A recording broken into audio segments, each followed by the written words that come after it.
Magandang araw mga kapolitika at welcome back dito sa ating YouTube channel. In this video ay atin namang pag-uusapan po itong maging laban ng Akari Chargers versus dito sa PLDT. Ating pag-uusapan ano nga ba yung maging weakness at maging strength ng bawat team kasi bukas na po yung pinaka-inaabangan na match. Bago ang lahat ay huwag kalimutang mag-like at mag-subscribe muna kayo dito sa ating YouTube channel para updated kayo dito sa ating mga latest valuable issue. So mga kapolitika, hindi po natuloy kahapon yung match dito sa Final 2 kasi nga nagkaroon ng mga electrical issues dito sa venue.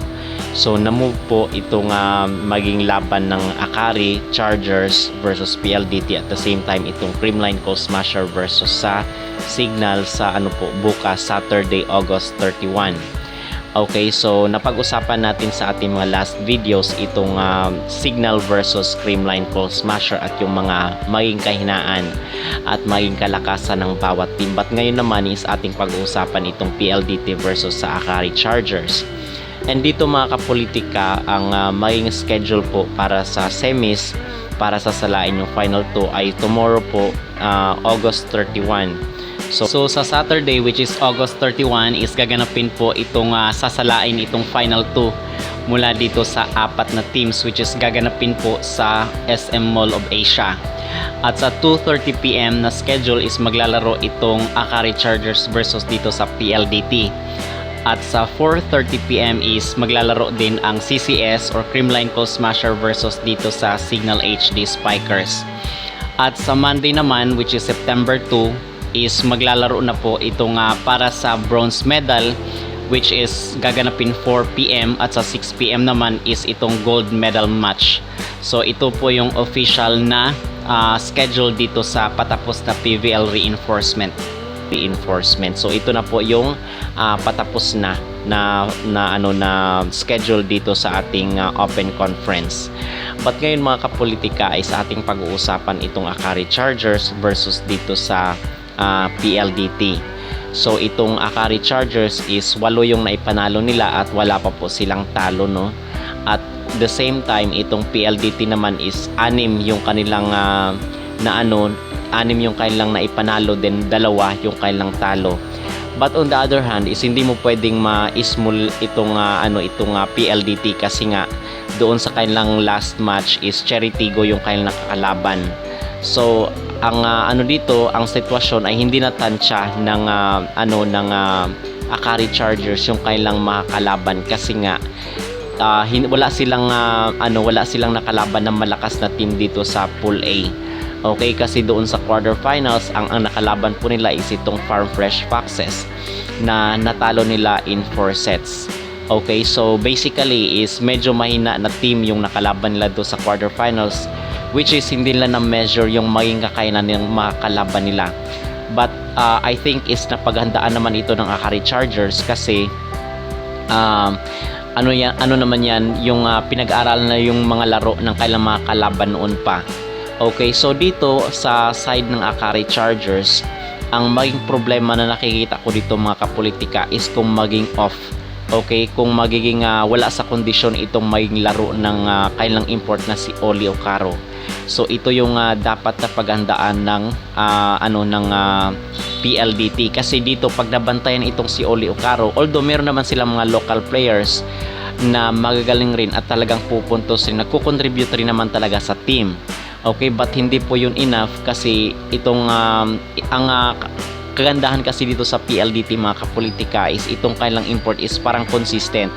Hindi ko siya nakikitaan na medyo off yung laro or nagko-commit ng error. Parang hindi ko nakikita sa kanya yung parang pag nape-pressure siya is na out of focus siya. Kung ikukumpara mo dito kila Wilma Salas, okay, at sa ibang mga import na pag na out of focus is talagang nagiging sira na yung laro. So ito yung dito kay Oli Ocaro dapat niyang handaan na if ever na maging off siya ay talagang papaupuin mo na siya kasi doon nga sa laro nila, 'di ba, kontra dito sa Farm Fresh Foxes ay nagko-commit na ng error itong si Ocaro. So ang ginawa ng coach ay pinaupo na lang siya at talagang pina-observe sa kanya yung laro. So yun po ang magiging sistema dyan. And dito na mga kapolitika, sino ba yung mga pupuntos na team dito sa Akari Chargers?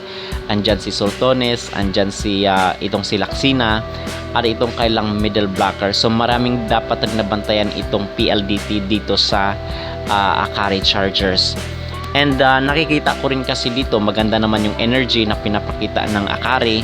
At the same time mga kapolitika, magaling rin itong kailang setter. Itong kailang setter maging problema rin pag itong si Cobb, kasi nga minsan meron siyang inconsistency na kung saan is marami siyang mga miscommunication sa kanyang mga teammates. So ito dapat yung dapat is second setter na lang itong si Cobb. Dapat ang talaga yung primary setter ng Akari Chargers is itong si Camille Cal. So siya dapat yung magiging primary setter, kasi itong si Cobb is medyo maiksi siya. At the same time marami siyang mga miscommunication minsan even doon sa mga previous na laro, but nakita ko naman na nag-improve na rin itong si Cobb. Now dito naman tayo mga kapolitika sa side ng PLDT.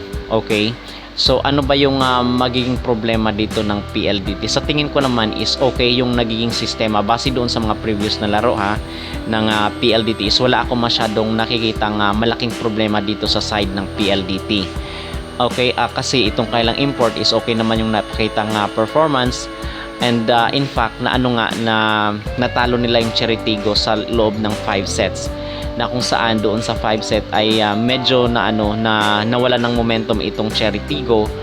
And yung maging strength talaga ng itong PLDT is yung kanilang blockings. Okay, sa blocking sila magagaling talaga yung mga blockers sila, especially itong sila Madre Baron at itong si Mika Reyes. Talagang proven and tested yung kanilang mga blockings talaga, na talagang tinatamaan yung mga opponents. And dito mga kapolitika, yung itong si Samuelenko is mayroon siyang advantage, kasi hindi ko siya nakitaan na maging off yung kanyang laro. At even nga doon sa mga previous matches ay talagang babad na babad siya, kasi maganda yung kanyang performance na ipinakita. So sino ba yung dapat paghandaan ng Akari Chargers? So ang paghandaan nila is itong kailang mga middle blocker, at the same time itong si Samuelenko. Itong si Erica Santos is parang napapa-slow down na siya. At itong isa rin pala itong si Bidonia. So isa rin yan sa mga bumubuhat sa team mo, especially doon sa last na match ng PLDT.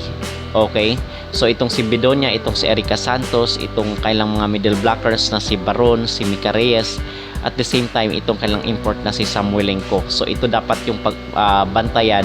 So when it comes to defense at itong at isa rin pala itong kailang setter na si Fajardo. So dapat ring i-workout ni Fajardo yung kanyang consistency sa pagset ng bola, kasi meron ring minsan na kung saan is nararatel itong si Fajardo. So both teams is dapat i-minimize yung error, at nakikita natin mga kapolitika na medyo intense itong maging laban ng Akari versus sa PLDT. So nakikita natin baka ito nga ay maging 5 sets, so hindi natin alam. So abangan po natin yan bukas sa 4 PM na schedule. And sino ba yung mga players na dapat bantayan ng PLDT dito naman sa side ng Akari Chargers? So dito sa side ng Akari Chargers, andyan si Laksina, andyan si Sultones, at the same time itong kailang import na si Oli Ocaro. Kasi itong si Oli Ocaro, once na mag-init yan, is talagang baka umabot ng 40 points yung kanyang mapapaulan na puntos. At nakikita ko ang galing niya po ilusot yung bola. Okay, especially dito sa kanyang